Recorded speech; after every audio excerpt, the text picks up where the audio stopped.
यो वो आनन्दमया धम्मो च विनयो च देशितो पय्यतो शोभो मम चैन सत्ता यो वो आनन्दमया धम्मो च विनयो च देशितो पय्यतो शोभो मम चैन सत्ता यो वो आनन्दमया धम्मो च विनयो च देशितो पय्यतो शोभो मम चैन सत्ता। महाकारुणिक तथागत सम्यक संबुद्ध जी, उन्होंने उपदिष्टित किया हुआ सभी के लिए महामंगलकारी ऐसा यह सद्धम्म और उस सद्धम्म पे मार्ग पर चलते हुए अपने सभी दुख से मुक्त हो चुका जो संघ है, उन संघ को मैं वंदन करती हूँ। आप सभी श्रद्धावान और पुण्यवान उपासक उपासिकाओं के प्रति मंगल कामना करती हूँ। आज से हम जो बुद्ध शासन की सर्वोत्तम जो स्त्रियां थी, उत्तम स्त्री रत्न थी, अपने पारमिताओं के आधार पर, अपनी दृढ़ता के आधार पर, अपने त्याग के आधार पर जो इस बुद्ध शासन में चमकी है, जो इस बुद्ध शासन को जिन्होंने धम्म का धारण करके सभी दुख से मुक्ति पा ली है और सभी के लिए एक आदर्श बनी है, सभी महिलाओं के लिए एक आदर्श बनी है, ऐसे सभी जो महान स्त्री रत्न है, उन सभी की चर्चा हम इस थेरी गाथा में करने वाले हैं। तो आज सबसे पहले जो सभी के लिए आदर्श थी, इस बुद्ध शासन की प्रथम भिक्खुनी संघ नायिका, जो अनेक महिलाओं के लिए आदर्श बनी, जिनके जीवन के जो अनुभव है, उनका त्याग है, उसके आधार पर कोई जो स्त्री है वो अपने लिए प्रयास कर सकती है कि हाँ, मैं भी अपने सभी दुख से मुक्त हो सकती हूँ। तो ऐसी सभी के लिए जो भिक्खुनी संघ के लिए जो नायिका बनी है, ऐसे पूजनीय वंदनीय अरहंत थेरी महाप्रजापति गौतमी, इनसे यह थेरी गाथा की शुरुआत करते हैं। तो सबसे पहले जानते हैं कि जो महाप्रजापति जी थी, तो उनके जो जीवन है, ये जो अंतिम जीवन था, जो अंतिम जीवन उन्होंने जिया, उस जीवन में उनका जीवन क्रम कैसे था, उनके अनुभव कैसे थे और किस प्रकार का त्याग उन्होंने करके यह जो जिसे हम कहते हैं कि बुद्ध शासन में प्रवज्ञा दुर्लभ होती है, इस बुद्ध शासन में प्रवज्जित जीवन जीकर अनेकों के लिए आदर्श बनकर अपने सभी दुख से वे मुक्त हुई है। तो जानते हैं महाप्रजापति अरहंत थेरी जी के बारे में। उनका जो जन्म है, वो जन्म कोलीय वंश में हुआ था। कोलीय वंश में जो उनके जो पिता थे, पिता अंजन थे, और जो माता थी, वो माता सुलक्षणा थी। तो देवदह के अंजन शाक्य और सुलक्षणा की पुत्री थी। महामाया जी की छोटी बहन थी। तो जब उनका जन्म हुआ था, तो उस समय एक प्रघात था कि जो अभी वहाँ के विद्वान होते हैं, विद्वानों को बुलाया जाता था और जाना जाता था कि जिनका जन्म हुआ है, उनका जो आने वाला भविष्य है, वो भविष्य कैसे होगा। तो इस प्रकार जो कुछ विद्वान उनके जो शाक्य राजा थे, अंजन शाक्य राजा, उन्होंने अपने राजमहल में आमंत्रित किए थे। तो उन्होंने घोषणा की, भविष्यवाणी की थी कि इनमें से जो बड़ी पुत्री है महामाया, वह एक दिव्य पुत्र को जन्म ले देंगी, जो या तो चक्रवर्ती राजा बनेगा या फिर जो सर्वज्ञ है, जो सर्वज्ञता प्राप्त करेगा, ऐसा पुत्र को जन्म देने के पुण्य उनके हैं। और दूसरी जो थी महाप्रजापति गौतमी, छोटी बहन, तो उनके बारे में यह भविष्यवाणी की गई थी कि इनके बहुत सारे अनुयायी होंगे, यानी बहुत लोगों की यह माता बनेंगी, बहुत सारे अनुयायी इनके होंगे। इस प्रकार से यह जो बहनें थी, अपने पुण्य कर्म, अपने जीवन में पुण्य कर्म करते रहती थी। इनका जो विवाह था, जो शाक्य राजकुमार अ, शुद्धोधन, इनके साथ में हुआ था। तो दोनों बहनों का ब्याह इनके साथ में हुआ था। तो बहुत ही तेजस्वी, बहुत ही पराक्रमी इस प्रकार के राजा शुद्धोधन थे। इनका विवाह होने के बाद में बहुत साल तक इनको पुत्र रत्न की प्राप्ति नहीं हुई थी, कोई संतान नहीं थी। लेकिन बाद में बहुत काल के बाद में महामाया जो थी, महामाया जी को एक स्वप्न पड़ा आषाढ़ी पूर्णिमा के सप्ताह भर पहले, जब बोधिसत्व का जन्म इस पृथ्वी पर अंतिम जीवन जब वो ले रहे थे। तो आषाढ़ी पूर्णिमा के लगभग एक सप्ताह के पहले एक उत्सव, उस जो शाक्त के कुल में होता है, वो उत्सव मनाया जाता था। तो उसमें बहुत सारा दान पुण्य कर्म करता किया जाता था। साथ ही साथ जो महामाया जी थी, उन्होंने उपोषथ को ग्रहण किया था। उपोषथ को ग्रहण करके अनेक लोगों को उन्होंने दान पुण्य कर्म किया था।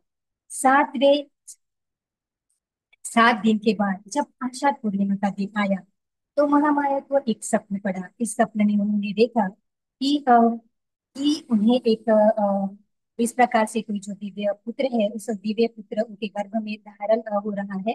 इस प्रकार से उन्होंने अपने स्वप्न में देखा। तो इस स्वप्न का अर्थ जानने के लिए जो राजा शुद्धोधन थे, राजा शुद्धोधन ने उस समय के जो विद्वान लोग थे, जो उस स्वप्न का अर्थ बताने वाले थे, उन्हें बुलाया।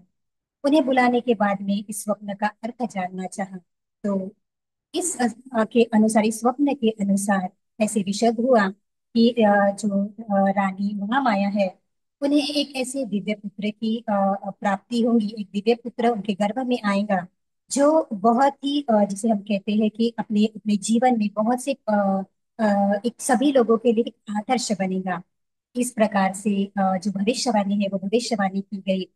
जब 10 महीने बाद वैशाख पूर्णिमा को जो रानी महामाया थी, महामाया चाहती थी कि मैं अपनी जो मायके है, मायके जाऊं, अपने पिता के घर जाऊं। तो पिता के घर जाते समय ही उन्हें लुम्बिनी वन में जो बोधिसत्व है, बोधिसत्व का जन्म हुआ। जब उनका जन्म हुआ, तो इस प्रकार से ये संपूर्ण जो पृथ्वी है, ये संपूर्ण जो चक्रवाल है, वो प्रकाशित हुआ।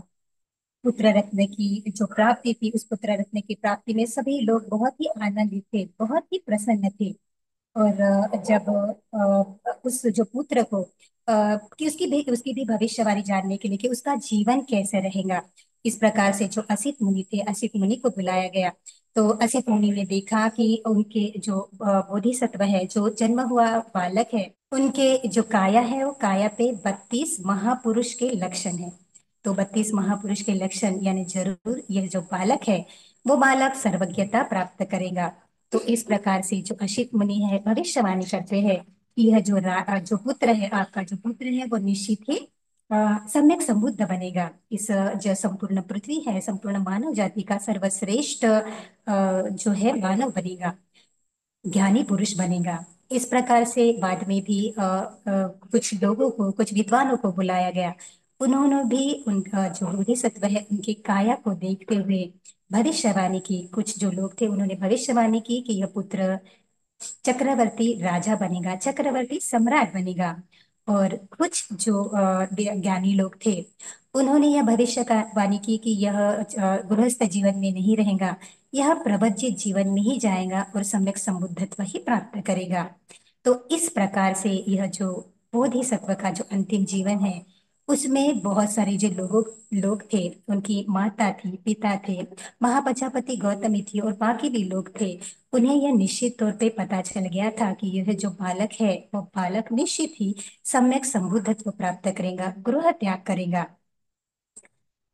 उनके जन्म के 7 दिन बाद जो उनकी माता थी, उनका जो है उनकी च्युति हुई। उन्हें यह जो काया है, वो काया त्यागनी पड़ी। अभी हर एक बुद्ध के शासन में उनकी माता को 7 दिन के बाद उनका जो है उनको काया त्यागनी पड़ती है। ऐसा इसीलिए होता है ताकि जो बोधिसत्व बोधिसत्व जहाँ पे जन्म लेते हैं, जिस गर्भ में जन्म लेते हैं, वो गर्भ बहुत ही पवित्र होता है, वो गर्भ बहुत ही पुण्यवान होता है। तो वो जो गर्भ है, बोधिसत्व के अलावा किसी भी दूसरा जो सत्व है, उसे जन्म नहीं दे सकता। इसी वजह से जो बुद्ध की जो माँ होती है, बोधिसत्व की जो माँ होती है, वो उनका उनको 7 दिन के बाद अपनी काया को त्यागना पड़ता है। तो काया को त्यागने के बाद में वो देवपुत्र के रूप में जन्म होती है।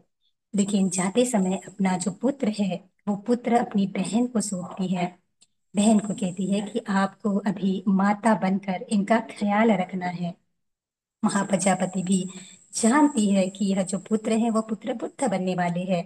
तो अब उस समय में जो महाप्रजापति थी, उन्हें भी पुत्र रत्न की प्राप्ति हुई थी। और उनके भी लक्षण देखकर उन्हें उनका नाम, क्योंकि लक्षण उनकी प्रसन्नता से थे, इसीलिए उनका नाम नंद रखा गया। तो राजकुमार नंद और राजकुमार सिद्धार्थ। महाप्रजापति जो थी, उन्होंने मौसी माता, उन्होंने जाना था जो ये पुत्र है, सब लोग जानते थे, ये जो पुत्र है वो बोधिसत्व है, बुद्ध बनने वाले हैं। तो इस प्रकार महाप्रजापति गौतमी ने अपने जो पुत्र है, उस पुत्र को दूसरी जो राजकुमारी थे उन्हें देखभाल करने के लिए दिया। और स्वयं अपना अपना जो दूध था, वो दूध सिद्धार्थ गौतम को दिया, बोधिसत्व को दिया। उनके पालन पोषण में उन्होंने कोई भी कमी नहीं रखी। इस प्रकार से उनका जो पुत्र है, बोधिसत्व है, उनका जो पुत्र है, और उनकी एक पुत्री भी थी, नंदा, जिसे बाद में रूपानंदा भी कहा जाता है। तो यह जो तीनों भी पुत्र पुत्रियां थे, उस प्रकार से महाप्रजापति के सानिध्य में, उनके छत्र छाया में, इस प्रकार वो बहुत से गुणों को कहते हैं कि उनका जीवन सुचारू रूप से चल रहा था। लेकिन जो बोधिसत्व है, वो बार बार इसी प्रकार से अपने जीवन में कार्य करते थे कि उन्हें गृहस्थी जीवन में नहीं रहना है, वो प्रवचित ही होने वाले हैं। तो राजा शुद्धोधन को और महाप्रजापति गौतम को, महाप्रजापति गौतमी थे, देखिए, जानते हैं कि यह जो पुत्र है बुद्ध बनने वाले हैं, फिर भी पृथक जन है, अभी भी धर्मों का लाभ प्राप्त नहीं होते हैं। तो चिंता रहती है कि ये पुत्र नहीं जाना चाहिए, गृहस्थी जीवन में ही रहना चाहिए। तो राजा शुद्धोधन थे, वो बहुत प्रयास करते हैं कि इन्हें किसी भी प्रकार से दुख का सामना ना करना पड़े, कोई भी दुख इन्हें ना देखे, जिससे ये गृह त्याग कर सके। लेकिन बोधिसत्व अनेक बार इस प्रकार से ध्यान अवस्था को, और ध्यान जब छोटे भी होते हैं तो ध्यान अवस्था को प्राप्त होते हैं, अपने कर्म से किसी को भी किसी की भी हिंसा नहीं करते, शीलों का पालन करते हैं, करुणामय होते हैं, मैत्री पूर्वक होते हैं। ऐसे बोधिसत्व जब बड़े होते हैं, तो राजा शुद्धोधन और जो रानी महाप्रजापति गौतमी है, उनका विवाह कर देते हैं एक ऐसी राजकुमारी से जो सर्व गुण संपन्न है, जो उनके लायक है। ऐसी यशोधरा माता, जो 4 असंख्य 1 लाख कल्प की पारमिता पूरी करते करते महाबोधि सत्व के साथ ही अपनी पारमिता पूरी करके अंतिम जन्म लेती है। बोधिसत्व का जो विवाह है वो माता यशोधरा से होता है। सभी और प्रसन्नता ही प्रसन्नता है। लेकिन फिर भी जो महाबोधिसत्व है, उन्हें कहीं तो भी ऐसा लगता है कि ये जो जीवन है वो जीवन परिपूर्ण नहीं है। इस परिपूर्णता को, इस जीवन को कैसे परिपूर्ण करना, हमेशा ही इस विचार मंथन में रहते हैं। तो एक दिन ऐसे होता है, ये कारण है ना, भगवान की जो बोधिसत्व होते हैं तो उनका तो जन्म होता है, अंतिम जन्म इसी वजह से होता है कि बुद्धत्व प्राप्त करे, सभी को यह जो ज्ञान है वो ज्ञान दे, जिससे और भी लोग अपने सभी दुख से मुक्त हो जाए। तो एक दिन भ्रमण करते करते 4 निमित्त को देखते हैं। 4 निमित्त यानी आ, हम कहते हैं कि दुख के कारण है। तो देखते हैं रोगी है, देखते हैं वयोवृद्ध है, देखते हैं मृत्यु है, ये सभी दुख ही दुख है। और देखते हैं कि एक समन भी है, जिसके पास में अपना कहने के लिए कुछ भी नहीं है, लेकिन फिर भी वो शांत है, प्रसन्न है। तो इन 4 निमित्त को देखते हुए उन्हें भी जीवन का जो दुख है, उस दुख से दूर होने का, इस दुख से मुक्ति पाने की फिर से जो इच्छा होती है वो दृढ़ होती है। और एक कारण ऐसे होता है कि शाक्य वंश और कोलीय वंश में जो नदी है, वो नदी के पानी के लिए जो है वो एक निमित्त है सिर्फ। तो कलह होता है तो उसके लिए जो बोधिसत्व है, उसका उसके वो शांति चाहते हैं। तो सभी को बताते हैं कि युद्ध नहीं होना चाहिए, शांति होना चाहिए। इसी वजह से उन्हें गृह त्याग करने के लिए कहा जाता है कि आप देश त्याग कीजिए, क्योंकि आप एक राजकुमार होते हुए भी राज के हित में कार्य नहीं करते हैं। तो इस प्रकार से एक कारण घटता घटता है। और उसी दिन जो यशोधरा माता है, उन्हें पुत्र रत्न की प्राप्ति होती है। तो पुत्र रत्न की प्राप्ति हुई है तो सोचते हैं कि मेरे जीवन में फिर से एक दुख का कारण निर्माण हो गया है। तो अभी जो उनकी इच्छा होती है महाबली निष्क्रमण की, वो और प्रबल हो जाती है। और जब जान जाते हैं यशोधरा माता के आराम गृह में, तो देखते हैं कि दोनों भी सोए हुए हैं, आराम कर रहे हैं। तो ना बताते हुए भी वो महाबली निष्क्रमण करते हैं। तो पहले से तय था कि महाबली निष्क्रमण करने वाले हैं। तो महाबली निष्क्रमण करने के बाद में बहुत जगह जाते हैं जहां उन्हें ऐसे लगता है कि मुझे ज्ञान प्राप्त हो जाए, इन सभी दुख से मुक्त होने का मार्ग प्राप्त हो जाए। तो इस प्रकार जब उन्हें वैशाख पूर्णिमा के दिन सम्यक संबोधित्व प्राप्त होते हैं, लेकिन राजा शुद्धोधन और महाप्रजापति गौतमी है, वो हर बार अपनी जो दूत है वो दूत भेजते हैं और निश्चित करते हैं कि जो बोधिसत्व है वो कहाँ पे है, क्या वो सही सलामत है या नहीं। इस प्रकार से वो अपने पुत्र के बारे में पूछते रहते हैं, क्योंकि उन्हें भी पता है कि यह जो हमारा पुत्र है वो निश्चित ही सम्यक संबोधित्व को प्राप्त होगा। तो इस प्रकार जब उन्हें समाचार मिलता है कि बोधिसत्व ने बुद्धत्व प्राप्त कर लिया, धम्मचक्र प्रवर्तन कर अपना यह जो महामंगलकारी सद्धम्म है, वह लोगों में बांटना शुरू कर दिया।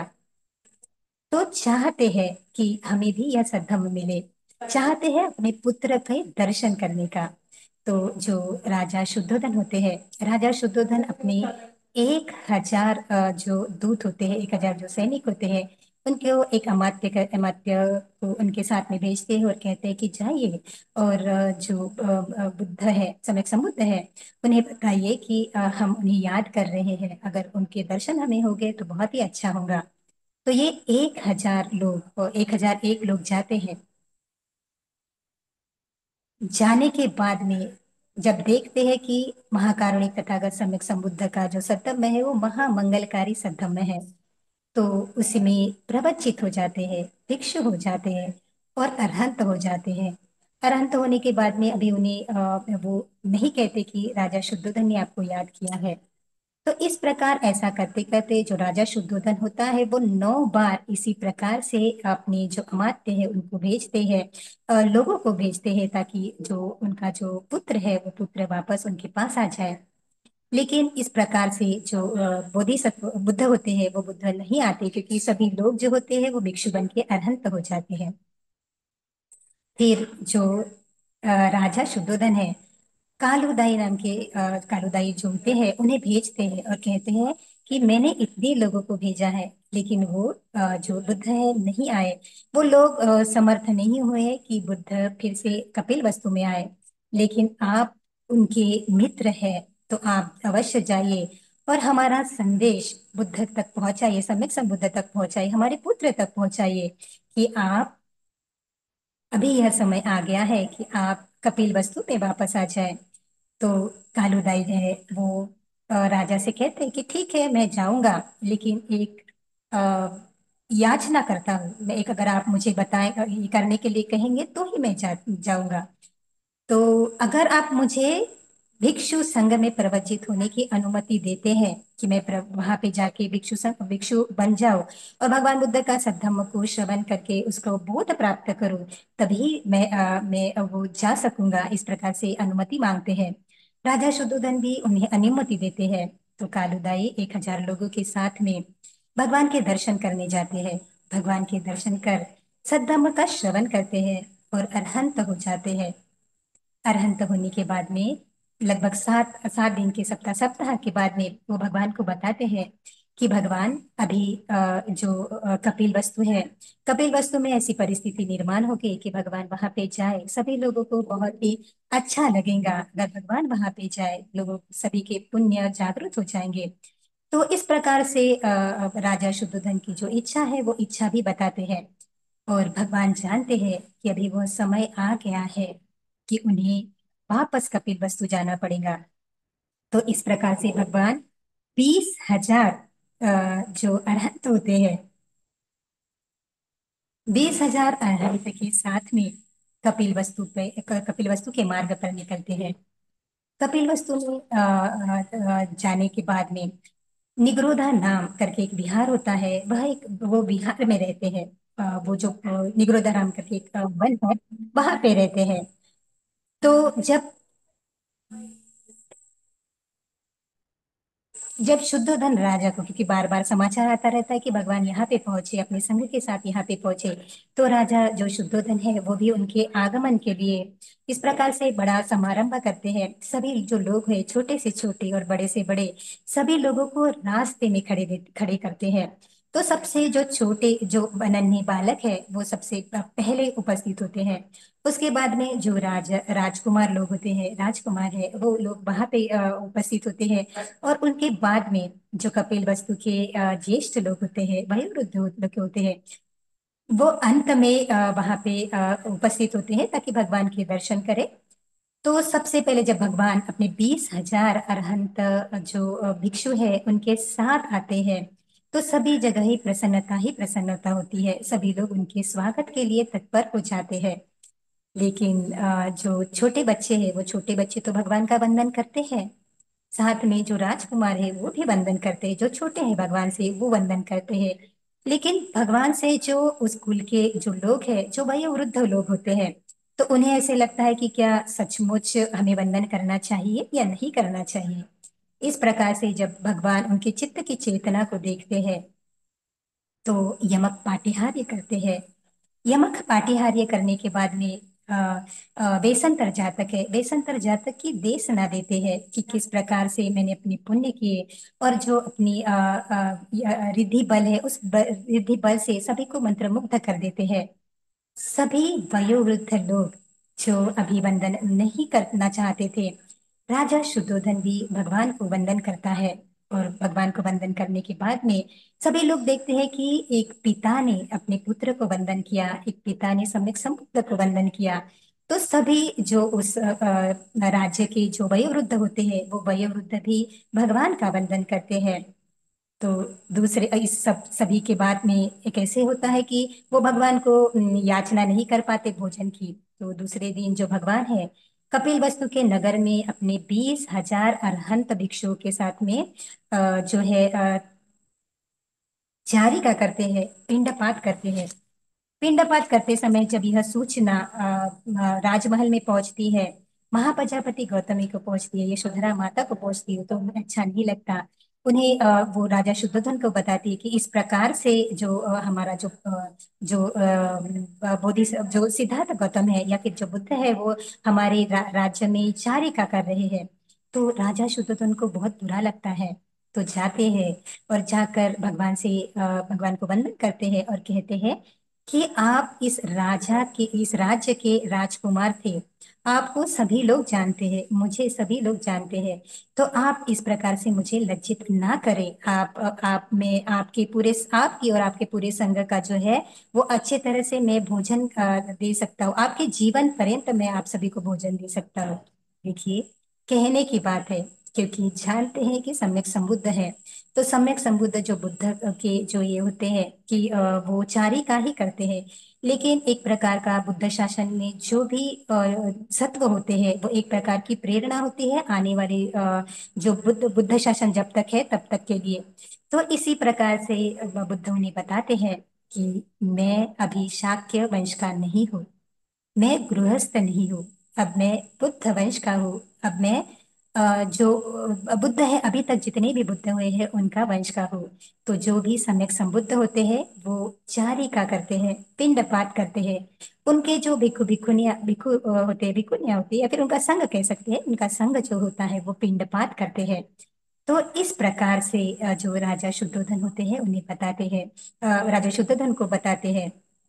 राजा शुद्धोधन भी इस प्रकार से समझते हैं कि हाँ, अभी जो मेरे जो पुत्र है वो पुत्र अभी सम्यक संबुद्ध बन गए हैं, तो धम्म की देशना राजा को देते हैं। राजा उसी जो क्षण है वो सोतापन्न अवस्था को प्राप्त हो जाते हैं, धम्मलाभी हो जाते हैं, और आमंत्रित करते हैं एक संघ को कि आप भोजन के लिए राजमहल चलिए। तो इस प्रकार से सभी संघ को, भगवान को, संघ को अपने राजमहल में लेके जाते हैं। राजमहल में महाप्रजापति गौतमी जी और बाकी के सभी लोग जो होते हैं वो सुंदर सा सा भोजन तैयार करते हैं, परंतु भोजन दान करते हैं। और भोजन दान संघ को, भगवान को और संघ को प्रणित भोजन दान देकर इस प्रकार से संघ दान करते हैं। संगदान करने के बाद में महाकारुणिक तथागत सम्यक संबुद्ध धम्म की देशना करते हैं। इस लोक में जो भी हम पुण्य कर्म करते हैं वो इस लोक में तो हमें लाभदायक है ही है, साथ ही साथ दूसरी लोक में भी ये जो पुण्य है वो पुण्य सुखदायी होता है, मंगलकारी होता है।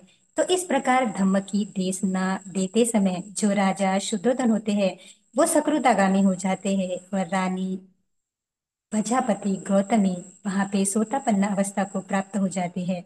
तो इस प्रकार से भगवान उनको धम्म देशना देते हुए देकर निगरोधाराम में वापस जाते हैं। तो दूसरे दिन फिर से चारिका के लिए शुद्धोधन राजा है वो आमंत्रित करते हैं कि आप महल में आइए अपने सभी संघ के साथ में, और हमें जो पुण्य करने का अवसर दीजिए। तो इस प्रकार से जब वह चारिका करते करते राजमहल में आ रहे थे, तब यशोधरा माता अपने पुत्र को, जो 7 वर्ष का भी हो चुका है, पुत्र को दिखाते हैं कि वो जो आपको दिख रहे हैं, जो सभी में प्रकाशमान है, वो आपके पिता है। इस प्रकार से नरसिंहगाथा बताते हैं। और नरसिंहगाथा बताने के बाद में जब महल में वापस जाते हैं, तो महल में जाने के बाद में यशोधरा माता से उनकी भेंट होती है। यशोधरा माता से भेंट होने के बाद में जब यशोधरा माता राहुल को अपने पिताजी के पिता के बारे में, उनके पिता के बारे में बताती है, और कहती है कि जाओ अपने पिता से अपना उत्तराधिकारी अधिकार मांगो। तो इस प्रकार से जो राहुल, 7 वर्ष का जो राहुल होता है, वो राहुल पीछे पीछे भगवान के पीछे पीछे जाते हैं, और जाने के बाद में जो अपना उत्तराधिकार मांगते हैं। भगवान भी जानते हैं कि जो राहुल है उन्हीं में इस प्रकार से जो धम्म है, वो धम्म अगर मैं उन्हें दूंगा तो ये सभी दुख से मुक्त हो जाएंगे।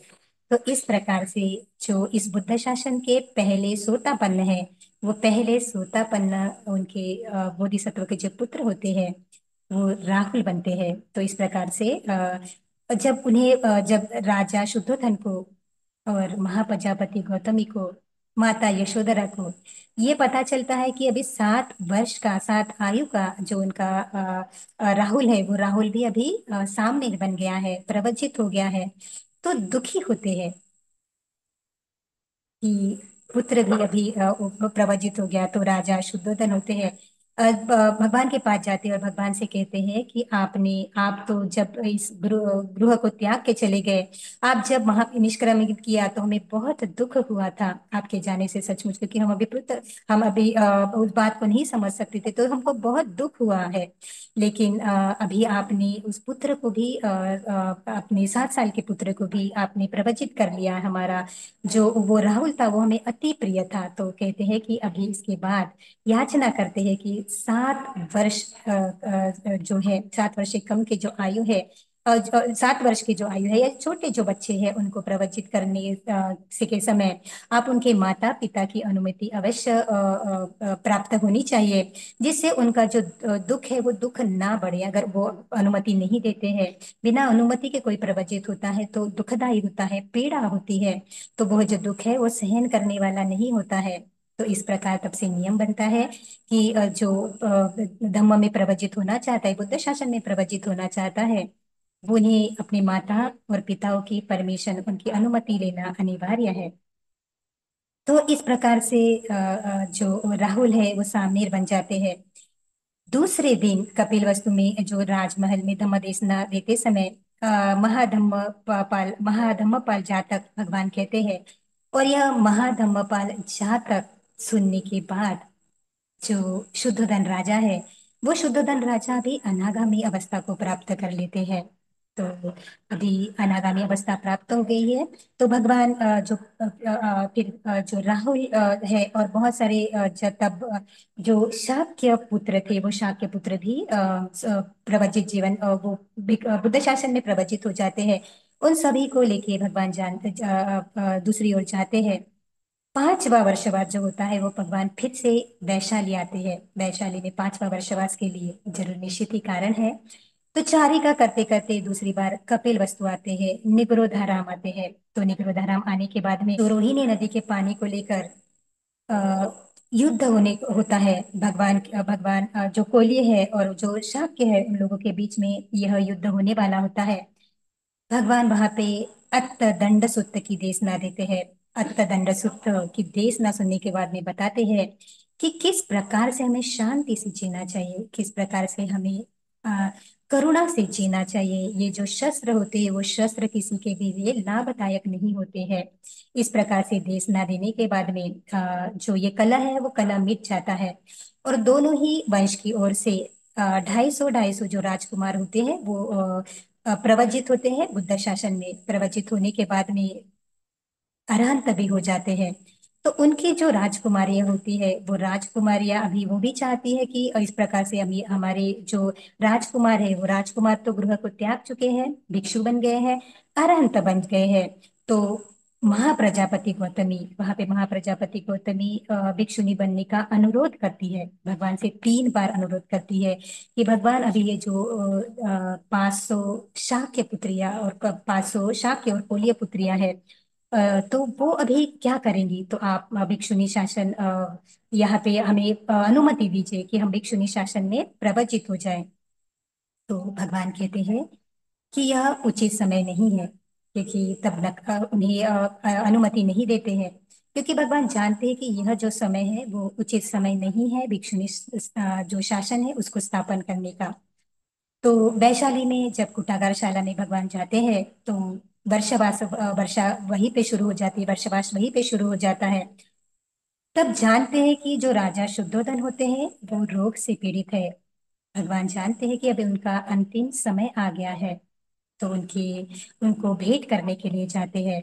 राजा शुद्धोधन है, पीड़ित है, जो रोग है, रोग से पीड़ित है ना, काया की वेदना है, काया की वेदना से पीड़ित है। तो भगवान उन्हें वहां पे धम्म देशना देते हैं। धम्म देशना देने के बाद में जो राजा शुद्धोधन है, अरहंत अवस्था को प्राप्त हो जाते हैं।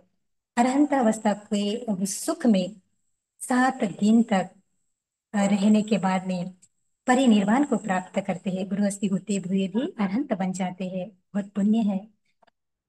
परिनिर्वाण को प्राप्त हो जाते हैं। तो उस समय अभी यशोधरा जो माता है वो चाहती है कि मैं भी प्रवजित हो जाऊं, क्योंकि अभी पुत्र भी प्रवजित, और उनकी जो रिस्पॉन्सिबिलिटी, उनकी जो जवाबदारियां थी, जो बोधिसत्व के महावीर निष्क्रमण के बाद में माता यशोधरा ने निभाई थी, अभी वो लगभग खत्म हो गई है, समाप्त हो गई है। तो चाहती है कि वो भी प्रवजित जीवन जिए, क्योंकि 4 असंख्य 1 लाख कल्प इसी क्षण के लिए, इसी प्रवज्जा के लिए उन्होंने अपनी पारमिता पूर्ण की थी।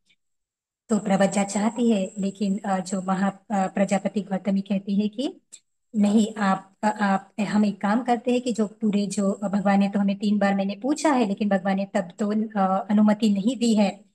अब हम जो काषाय वस्त्रों को धारण करते हैं और अपने जो बाल है वो सिर जो है वो सिर मुंडा लेते हैं, और सभी सुखों को त्याग करके भगवान जहाँ पे है वहां पे जाते हैं।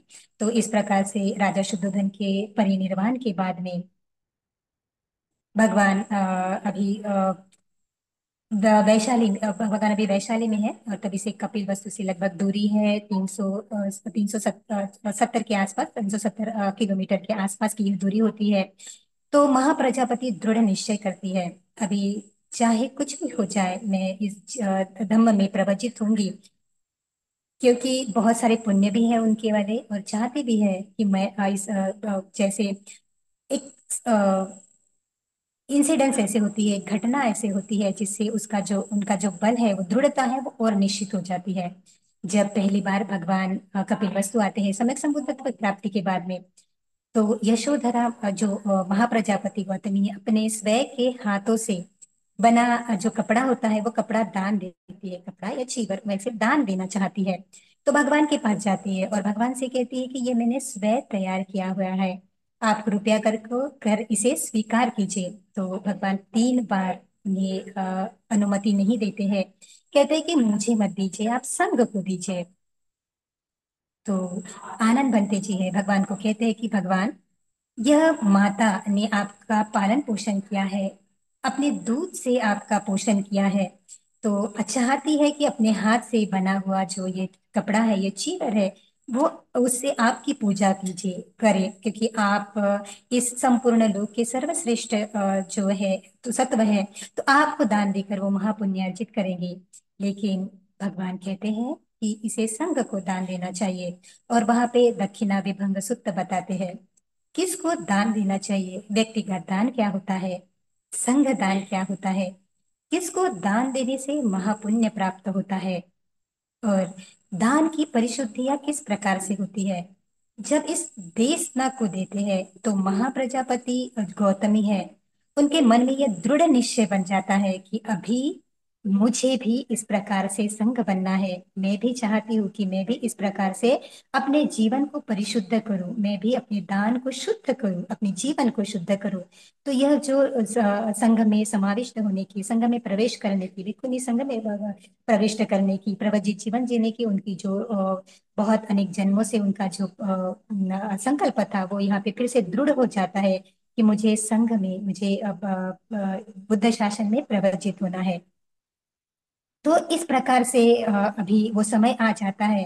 तो महाप्रजापति गौतमी 500 राजकुमारियों के साथ, ये वही राजकुमारियां थी जो रोहिणी नदी के के सेवा जो कला हुआ था वहां पे 250 कोली और 250 जो शाक्य राजकुमार थे वो भिक्षु बन गए थे। तो उन्हीं के जो राजकुमारियां थी, उन्हीं की पत्नियां थी, उन्हीं के साथ में कपिल वस्तु कुटागारशाला, वैशाली के कुटागारशाला तक नंगे पैर आती है, अपने सभी सुखों को त्याग कर आती है। देखिए, 3 बार भगवान ने कहा कि अभी समय नहीं है, अभी नहीं बनना चाहिए, फिर भी दृढ़ संकल्प के साथ में वहां से निकलती है। बहुत कष्ट को सहन करती है, राह में बहुत कष्ट को सहन करती है, क्योंकि कभी वो बाहर निकले नहीं है। वो राजमहल के सुख उपभोगने वाली वो राजकुमारियां इस प्रकार से नंगे पैर वहां से लगभग 370 किलोमीटर, आज की दूरी हम अगर देखते हैं तो 370 किलोमीटर के आसपास इस प्रकार से चलते हुए जाती है। राह में उन्हें कितनी विपदाएं आती है, लेकिन उस विपदाओं को वो पूरी तरह से बहुत अच्छे से दृढ़ता पूर्वक उन विपदाओं को नष्ट कर देती है। और इस प्रकार से वह जो कुटागारशाला है, कुटागारशाला में पहुंचती है। कुटागारशाला में पहुंचने के बाद में उनके जो वस्त्र है वो वस्त्र बहुत से जगह से फट चुके हैं, क्योंकि वहां से इतनी दूर से आती है। जो पैर होते हैं वो पैर भी हम खून से सने हुए हैं, क्योंकि चप्पलें या फिर कोई भी अब उन्होंने ग्रहण नहीं किया है। उनकी जो हालत होती है वो भी थकी हुई होती है, लेकिन फिर भी मन में दृढ़ विश्वास होता है कि हमें बुद्ध शासन में प्रवचित होना है, और ये धम्म का जो सुख है, धम्म का सुख प्राप्त करना है, अरहंत होना है।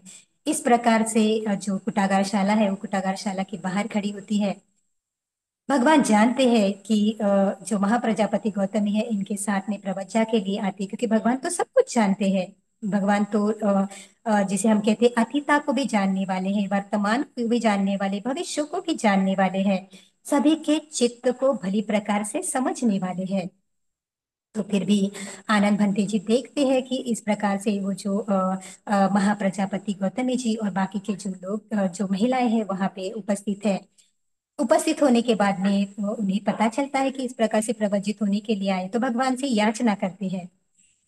भगवान से कहते हैं कि क्या महिलाओं को रुद्र शासन में प्रवजित होने का और धर्म बोध प्राप्त करने का, सभी दुख से मुक्त होने का वो नहीं सकती है। तो भगवान कहते हैं कि ऐसा नहीं है, महिलाएं भी बुद्ध शासन में प्रवजित हो सकती है। अपने आप को, अपने चित्त को परिशुद्ध कर कर अपने सभी क्लेशों से मुक्त होकर सोतापन्न, सकदागामी, अनागामी और अरहंत हो सकती है।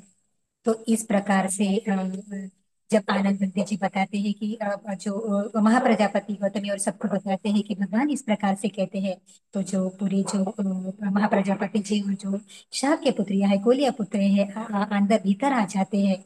और भगवान महाप्रजापति गौतमी को 8 गरु धम्मा देकर, ये विशेष नियम विनय होते हैं, विशेष धम्म होता है जो केवल और केवल इस बुद्ध शासन की पहली जो भिक्षुनी होती है उन्हें दिया जाता है। तो 8 गरु धम्मा भगवान महाप्रजापति को गौतमी को देते हैं और कहते हैं कि ये 8 गरु धम्मा का आपको जीवन भर पालन करना पड़ेगा, आप सभी को जीवन भर पालन करना पड़ेगा। क्या आप इसके लिए स्वीकृत है? तो महाप्रजापति बोलता नहीं। जो केवल और केवल इतने पुण्य कर्म उन्होंने संघ नायिका बनने के लिए किए, इतने उत्पूर्ण सभी पुण्य कर्म उन्होंने अरहंत प्राप्ति के लिए किए, तो सहर्ष ही उस 8 गरुधमा को स्वीकार कर लेती है, बहुत सहर्षता से स्वीकार कर लेती है। और उसी समय उस 8 गरुधमा को ग्रहण करके वो इस बुद्ध शासन की पहली जो भिक्खुनी है वो प्रवज्जा और उपसंपदा ग्रहण करती है। देखिए कितना दुर्लभ पुण्य है। तो बहुत सारे लोगों को यहाँ पे एक बात विशेष बतानी बहुत जरूरी है। बहुत सारे लोगों को ऐसा लगता है कि भगवान नहीं चाहते थे कि जो भिक्खुनी शासन बने, लेकिन जब भगवान सम्यक संबुद्ध के बनने के बाद में 5वां सप्ताह होता है, 5वां सप्ताह में जब मार आता है भगवान के पास में और कहता है कि आपको भी परिनिब्बान लेना चाहिए, तो भगवान कहते हैं कि जब तक मेरी चारों परिषदें पूरी नहीं होती है मैं इस प्रकार से परिनिर्वाण को प्राप्त महापरिनिर्वाण को प्राप्त नहीं करूँ, यानी स्वीकार नहीं करूंगा। और अब जब महाप्रजापति के भी पुण्य, वो भी बहुत पुण्य करती है केवल इसी के लिए कि मुझे बुद्ध शासन में प्रवज्जा मिल जाए, तो इस प्रकार से प्रवज्जित हो जाती है। और अपने साथ में जो बाकी की जो शाक्य पुत्रियां हैं, कोलीय पुत्रियां हैं, राजकुमारियां हैं, उन्हें भी इस बुद्ध शासन में प्रवचित करती है। सभी भिक्खुनियां बन जाती है, संघ भिक्खुनी संघ वहां निर्माण होता है। बहुत जरूरी है क्योंकि इसके पहले केवल महाप्रजापति गौतमी जी थी, उन्होंने केवल अपने लिए पहले प्रथमता पर प्रवज्जा मांगी थी। लेकिन अभी वो समय आ गया था कि जो भगवान भी वो महाप्रजापति गौतमी संघ के साथ बहुत सारी महिलाओं के साथ में संघ नायिका बनती है, प्रवचित होती है। तो इस प्रकार से भिक्खुनी बनती है, भगवान से धम्म सीखती है, भगवान से विनय सीखती है और जल्दी ही जो है वो अरहंत बन जाती है। तो बाद में जो जो उनके जो पुत्र होते हैं नंद बनते भिक्खु, अरहंत भिक्खु नंदा, उनकी देशना सुनकर ये जो 500 राजकुमारी होती है वो भी अरहंत को प्राप्त कर लेती है। तो सभी जो स्त्रियां होती है, सभी जो भिक्खुनियां होती है, वो भी इस बुद्ध शासन में अरहंत का सुख प्राप्त करती है। जिस प्रकार से जो कोई पुरुष होता है वो पुरुष इस धम्म का पालन कर करके अपने सभी दुख से मुक्त होता है, इसी प्रकार स्त्रियां भी अपने सभी क्लेशों से मुक्त होकर अरहंत पद प्राप्त कर सकती है। यही बुद्ध शासन का जो है वो महत्व है कि सभी लोग, चाहे वो स्त्री हो चाहे पुरुष हो, चाहे वो किसी कुल का हो, चाहे वो अमीर हो चाहे गरीब हो, सभी के लिए ये जो धम्म है वो समान रूप से महान कल्याणकारी है। तो इस प्रकार से जो महाप्रजापति गौतमी है वो अरहंत हो जाती है। एक बार कुटागारशाला में भगवान के पास जाती है और कहती है भगवान मुझे संक्षिप्त में अभी अरहंत होने की थी उसी के पहले का है, तो संक्षिप्त में भगवान का उपदेश कहती है, उपदेश के लिए कहती है। तो भगवान कहते हैं जिन बातों से संसार के प्रति वैराग्य बढ़े, विसंयोग बढ़े, अल्पेच्छता बढ़े, संतोष बढ़े, एकांत बढ़े, अप्रमाद बढ़े, जीवन यापन सुभर हो, वही धर्म और विनय अनुशासन है, उन्हीं का पालन करना चाहिए। तो बुद्ध शासन है, जब तक बुद्ध शासन है तभी तक सभी के लिए यह जो है महत्वपूर्ण है। तो इस प्रकार से जो भगवान महाप्रजापति को थेरी को जो उपदेश देते हैं वो सभी महिलाओं के लिए, जो भिक्षुनियां बननी है उन सभी के लिए बहुत महत्वपूर्ण होता है। तो एक समय की बात है जब भगवान शिक्षापद के बारे में अरहंत थेरी पूछते हैं, महाप्रजापति पूछती है कि भिक्षु और भिक्षुनियों को किस प्रकार से, यानी भिक्षुनियों को किस प्रकार से विनय पालन करना चाहिए। तो भगवान कहते हैं जो शिक्षापद भिक्षु भिक्षुनियों के लिए समान है, जो दोनों के लिए समान है, उनका अभ्यास वैसे ही करना चाहिए जैसे भिक्षु करते हैं। जैसे शील समाधि प्रज्ञा का पालन करना है, शील यानी विनय का पालन करना है, समाधि का अभ्यास करना है, प्रज्ञा का विकसित करना है। तो ये ऐसे ही करना है जैसे भिक्षु पूजनीय भिक्षु जो होते हैं वो करते हैं। लेकिन जो भिक्षु के लिए अलग है और भिक्षुणिय के लिए अलग है, तो उसी प्रकार से पालन करना चाहिए कि जैसे भिक्षुणिय के लिए पता है। जैसे भिक्षु के पातिमुख के जो विनय होते हैं वो 227 होते हैं, और भिक्षुणी के जो पातिमुख के विनय होते हैं वो 311 होते हैं। तो ये इसी प्रकार से पालन करना चाहिए। जो भिन्न है उसको भिन्नता से, और जो समान है उसको समानता से प्राप्त करना चाहिए। तो इस प्रकार से भगवान जो महाप्रजापति उत्तमी है, उनको उपदेश देते हैं, और उपदेशों का भली प्रकार से पालन कर कर यह जो पहली संगनायिका है वो अरहंत अवस्था को प्राप्त करती है। तो एक थोड़ा सा बीच में भी बताना चाहूंगी। एक बार ऐसा होता है कि जो महाप्रजापति पहले भी बताया है, लेकिन थोड़ा सा उसमें ऐड करना चाहूंगी। जो जब महाप्रजापति गौतमी स्वयं के द्वारा तैयार किया हुआ जो वस्त्र होता है वो भगवान को देती है, तो भगवान को देते समय भगवान कहते हैं कि सूर्य से पूजा करो। इसका भी एक महत्वपूर्ण कारण है भगवान के शासन में। कोई भी भगवान अकारण नहीं होती है, सभी बात कारण से होती है। तो कहते हैं संग से पूजा करो। तो तब उसका जो संकल्प होता है महाप्रजापति का दृढ़ होता है। तो वो जो वस्त्र है वो वस्त्र आने वाले जो सम्यक संबुद्ध है, मैत्रेय सम्यक संबुद्ध है, जो तभी बुद्ध शासन में भगवान बुद्ध सिद्धार्थ जो गौतम बुद्ध उनके शासन में जो है प्रवचित होते हैं, भिक्षु होते हैं। तो वो जो वस्त्र होता है जो महाप्रजापति गौतमी के द्वारा दिया गया होता है, उस वस्त्र को दान देते हैं आने वाले सम्यक संबुद्ध के काल में। देखिए, तो महाप्रजापति का जो तो इस प्रकार से देखिए महाप्रजापति गौतमी का बहुत पुण्य है, आने वाले सम्यक संबुद्ध को भी वो दान देते हैं। तो इस प्रकार से जो महाप्रजापति गौतमी है अपनी सभी जो आश्रव है उस आश्रव का भी उन्होंने समाप्त कर लिया है, वो अरंत हो जाती है। अब जब वो प्रवज्जा ग्रहण करती है तब उनकी आयु होती है लगभग 80 साल। 80 साल की अवस्था में वो जो है प्रवजित और उपसंपदित होती है। अब उनकी जो आयु हो जाती है वो आयु होती है 120 साल। तो 120 साल तो देखती है कि जो आनंद बनते हैं, राहुल बनते हैं, भगवान है, उनके पहले मुझे जो है परिनिब्बान को प्राप्त करना है, अपनी काया को त्यागना है। तो ऐसा संकल्प उनके मन में आता है। तो संकल्प आने के बाद में ये जो पूरी पृथ्वी है, ये पूरी धरती है, ये पूरी तरह से जैसे हम कहते हैं इसमें कोलाहल हो जाता है, कंपित हो जाती है। क्योंकि महान पुण्यवान ऐसी महाप्रजापति जो गौतमी है, वो भी परिनिब्बान लेने के बारे में सोच रही है। तो जो 500 जो भिक्षुनियां होती है जो उनके साथ ही प्रवचित होती है, उन्हें भी वो क्या उन्हें बताती है कि मेरा अभी समय आ गया है कि मुझे भी परिनिब्बान को प्राप्त करना है।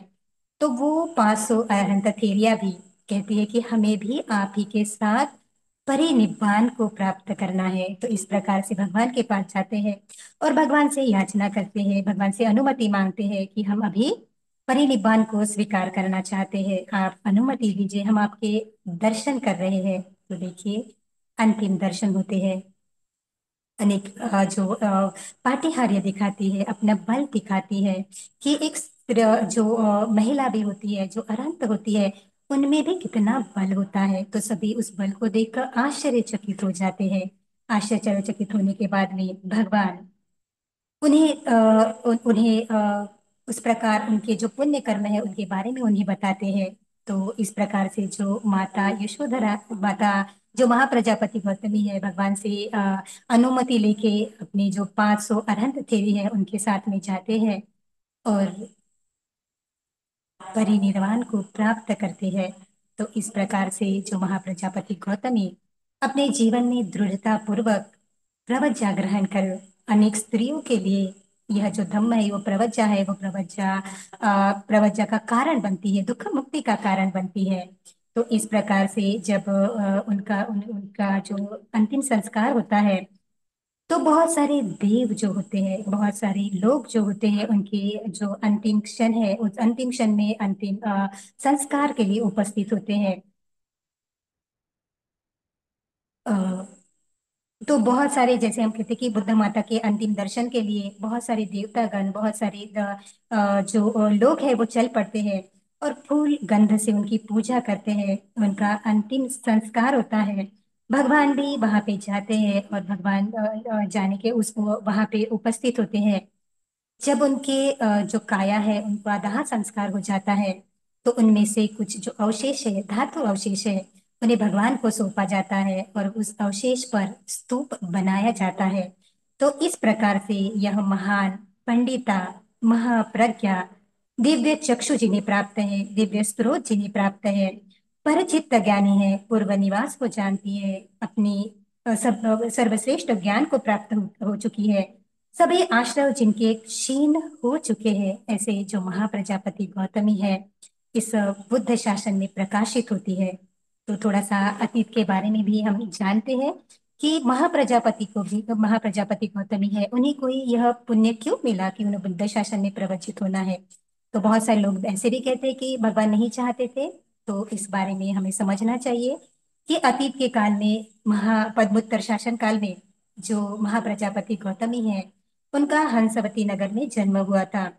तो पद्मोत्तर जो बुद्ध होते हैं, जो उनके धम्म को सुनने जाती है, धम्म को सुनने जाते समय एक बार ऐसे होता है कि जो पद्मोत्तर बुद्ध होते हैं, उनकी जो मौसी होती है, उस समय में जो वह उन्हें बताते हैं कि यह जो सभी लोगों को बताते हैं वहां उपस्थित कि अभी ये जो है भिक्षुनी बनेंगी। ये जो है हम कहते हैं कि बुद्ध शासन में सबसे जो अधिक काल तक जो भिक्षुनी है वो बनने वाले हैं। तो इस प्रकार बनी है। तो इस प्रकार से जब यह सुनती है महाप्रजापति गौतमी उस काल में, पद्मोत्तर काल में, तो उसके मन में भी संकल्प आ जाता है कि जिस प्रकार इस पद्मोत्तर काल के, इस समय समुद्र के काल में, यह जो उनकी मौसी है, वह मौसी प्रवचित हुई है, भिक्षुनी हुई है, मैं भी इस प्रकार से बुद्ध के काल में प्रवचित हो, भिक्षुनी हो। इस प्रकार से वो करती है, अधिष्ठान करती है, संकल्प करती है और बहुत सारा दान पुण्य कर्म करती है, अपने जीवन में बहुत सारा पुण्य करती है। और सभी पुण्य केवल इसी संकल्प के लिए करती है कि मुझे सम्यक संबुद्ध के काल में प्रवज्जा प्राप्त हो, मैं भी प्रवजित होकर दुख से मुक्त हो जाओ। तो देखिए, कुछ भी अकारण नहीं होता। उसके बाद में वो पुण्य कर्म करते करते वो देवलोक में जाती है। देवलोक में भी बहुत पुण्य कर्म करती है। जब मनुष्य के जीवन में फिर से आती है, तो 500, एक बार ऐसा होता है कि 500 अरहंत, 525 बुद्ध है। तो उन 525 बुद्ध को वह दान कर्म करती है, दान पुण्य कर्म करती है अपने 500 सहेलियों के साथ। 500 सहेलियों के साथ में वो उनके पुण्य करती है, उनको दान पुण्य कर कर करके पुण्य अर्जित करती है। यही संकल्प करती है कि मैं भी इस प्रकार से जीवन मुक्त हो जाऊं। और दूसरे एक इसमें उदाहरण आता है कि एक बार 5 बच्चे बुद्ध होते हैं। वर्षवास का समय होता है, तो वर्षवास के समय में उनके उनके लिए कुटिया नहीं होती है। उनको वहां पे रहने के लिए और भोजन के लिए उचित प्रबंध नहीं होता है। तब यह महाप्रजापति गौतमी गरीब घर में जन्म लेती है। तो पूछती है उन्हें कि क्या सिर्फ गरीब, क्या क्या सभी लोग कुटिया बना सकते हैं? तो भगवान कहते हैं हाँ। अब पचे बुद्ध कहते हैं हाँ, बना सकते हैं। तो वह महाप्रजापति गौतमी उन 5 जो पच्चे बुद्ध है उनके लिए कुटिया बनाती है, लोगों के साथ में मिलकर कुटिया बनाती है। वर्षवास में उनको दान आदि पुण्य कर्म करती है और चीवर प्रदान करती है और उनसे चीवर से उनकी पूजा करती है। यह भी उनका पुण्य होता है। तो इसी पुण्य के आधार पर यही कहती है कि मुझे भी इस प्रकार से प्रवज्जित जीवन प्राप्त हो जाए। तो इस प्रकार से महाप्रजापति गौतमी अपने अंतिम जीवन में सिद्धार्थ गौतम सम्यक संबुद्ध होते हैं। उनके काल में उनकी मौसी बनकर उनका पालन पोषण करती है और इस बुद्ध शासन में पहली संगनायिका बनती है। अनेकों के उद्धार के लिए कार्य करती है। अनेक महिलाओं के लिए यह एक आधार स्तंभ बनती है कि आप भी इस प्रकार से पुण्य कर्म करें और अपने जीवन को सभी दुख से मुक्त कीजिए। तो महाप्रजापति की जो गौतमी के उद्गार है, तो ये भी बहुत ही, हम कहते हैं कि बहुत प्रेरणादायक है। उनका पूरा जीवन ही प्रेरणादायक है, सभी महिलाओं के लिए ही प्रेरणादायक है और सभी के लिए एक आदर्श जीवन है कि इस प्रकार से अगर कोई अपने पुण्य को निरंतर बढ़ाते रहे, अपने संकल्प के प्रति दृढ़ रहे, तो कोई भी बात होती है वो असंभव नहीं होती है। सभी बातों को प्राप्त किया जा सकता है। महिलाओं में भी इतने पुण्य गुण होते हैं, इतना बल होता है कि वो भी अपने सभी क्लेशों को मुक्त कर सकती है। तो भगवान को स्मरण करते हुए कहती है, हे बुद्ध, हे वीर, हे सर्वोत्तम सत्व, तुम्हें नमस्कार है, जिसने मुझे और अन्य बहुत से प्राणियों को इस दुख से मुक्त करवाया है। तो बहुत कृतज्ञता होती है भगवान के प्रति कि आपने यह जो सद्धम्म हमें सभी को दिया है, उस सद्धम्म से हम अपने दुख से मुक्त हो पाए हैं। तो बहुत कृतज्ञता भाव कहती है। फिर कहती है, सारे दुख को मैंने जान लिया है, अनंत बन गई है, सारे दुख को मैंने जान लिया है। उसके कारण जो तृष्णा है, उस तृष्णा को मैंने समूलता से नष्ट कर लिया है। यस, दुख निरोधगामी अष्टांगिक मार्ग का मैंने पूरी तरह से अभ्यास कर लिया है। अब मैं इस भव चक्र में फिर से नहीं आऊंगी। फिर एक बार कहते हैं, मैंने इस भव चक्र में बहुत बार जन्म लिया है। कभी मैं माता हुई, कभी मैं पिता हूँ, कभी मैं पुत्र के रूप में जन्म ली, कभी मैं भाई हूँ, कभी मैं अनेक अलग अलग इसमें मैंने अस्तित्व प्राप्त कर लिया। इस पूर्व जन्म में मैंने अनेक बार बनती रही, लेकिन वस्तुओं को यथार्थ रूप से नहीं जानती हुई इस संसार में घूमती रही। देखिए बहुत इंपॉर्टेंट है, जो अभी इस काल में स्त्री बनी है, पहले के काल में भी पुरुष भी बनी थी। तो ऐसा नहीं है कि एक स्त्री होती है तो कि वो हर जन्म में स्त्री ही बनती है। अगर उसका पुण्य है, उसका दृढ़ संकल्प है, तो वो पुरुष भी बनती है। तो इस प्रकार से महाप्रजापति गौतमी अनेक जो पूर्व अस्तित्व थे उसमें वो पुरुष भी बनी थी। फिर कहती है कि मैंने उस भगवान के दर्शन कर लिए, अनंत हो गई है, मैंने उसको जान लिया, उस धम्म को जान लिया, मैंने उस धम्म के आधार पर भगवान के दर्शन किए। यह मेरा अंतिम जन्म है, मेरा आवागमन क्षीण हो गया है, अब मैं फिर से जन्म को ग्रहण नहीं करूंगी। इस प्रकार सभी को बताती है कि मैं अभी अरहंत हो गई हूँ, सब दुख से मैं मुक्त हो गई हूँ।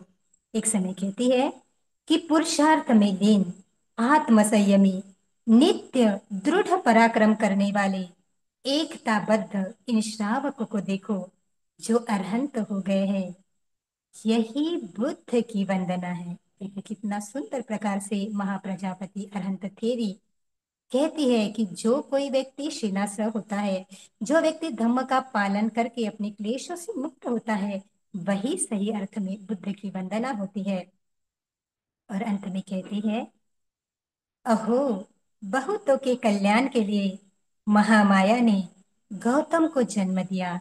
महामाया जो देवी है, उन्होंने गौतम इनको जन्म दिया। क्यों? क्योंकि बहुतों का कल्याण होना था।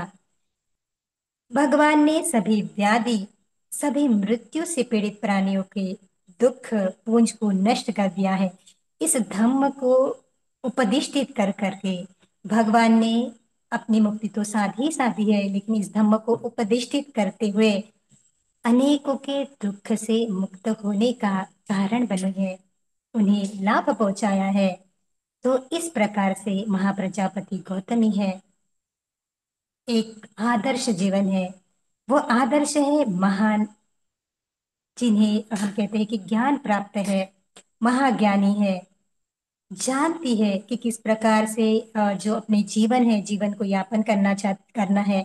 गृहस्थ जीवन में होते हुए भी अपने सभी जो दायित्व है, वो दायित्व को भली प्रकार से पूर्ण करती है। और महिलाओं के पुण्य को भी जानती है, बल को भी जानती है, और इस प्रकार से एक कारण बनती है, आधार बनती है बुद्ध शासन में भिक्षुनियों के निर्माण का, और अनेकों के महिलाओं के लिए, अनेकों के कल्याण के लिए यह जो संघ नायिका है महाप्रजापति अरहंत थेरी, अनेक स्त्रियों के दुख मुक्ति के लिए आधार बनती है।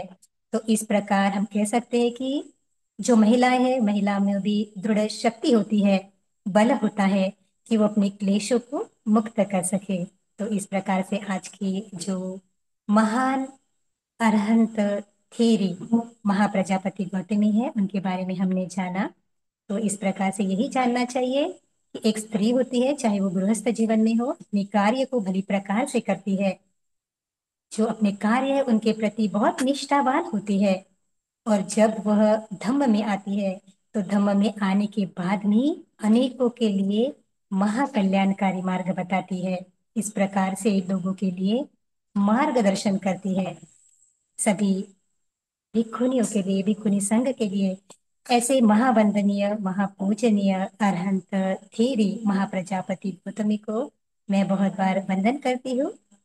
उनके प्रति बहुत बहुत कृतज्ञता व्यक्त करती हूँ कि उन्हीं के वजह से हमें इस बुद्ध शासन में प्रवचित होकर धम्म को जानने का, धम्म को अवबोध करने का जो बल है वो बल प्राप्त हुआ है।